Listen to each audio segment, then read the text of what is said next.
Et ce nouveau sondage de l'agence Le Point, 4e édition, Emmanuel Ramazani Shadar reste en tête du peloton, suivi de Félix Tshisekedi et le candidat de Lamuka qui se positionne à la 3e place.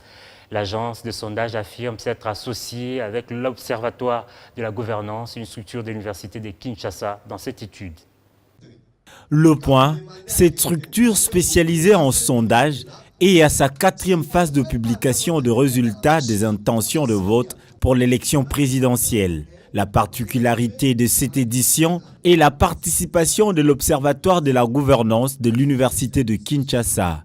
Ensemble, ces deux structures travaillent pour sonder les intentions de vote de la population congolaise. Constat pour cette période de 2 mois, allant de septembre jusqu'à la première semaine du mois de décembre, montre 3 candidats qui se pointent à la tête. Emmanuel Ramazani Shadari a pris le temps de s'organiser avant d'autres candidats. Et il est même entré en campagne avant d'autres candidats. Et il a cet avantage, avec sa structure, sa famille politique, de battre très bien campagne et d'être suffisamment visible sur l'étendue de la République, contrairement à d'autres candidats qui sont à peine visibles. Et d'autres, on ne voit pas, dans 19 jours, s'ils pourront faire leur visibilité à travers toute la République. Nous sommes même à 19 jours, mais Shadari a pris déjà de l'avance par rapport aux autres. Il est sur le terrain depuis tout le temps, ce qui est tout à fait logique. Ici, nous ne faisons pas ce qu'on peut appeler l'élite Kelemba, c'est-à-dire quelqu'un c'est aujourd'hui, quelqu'un d'autre demain. Tout est lié à des rapports de force sur le terrain. Nous avons par exemple l'exemple de Félix Tshisekedi qui avait jeté à 13% et qui aujourd'hui a boosté jusqu'à 27%. C'est déjà beaucoup.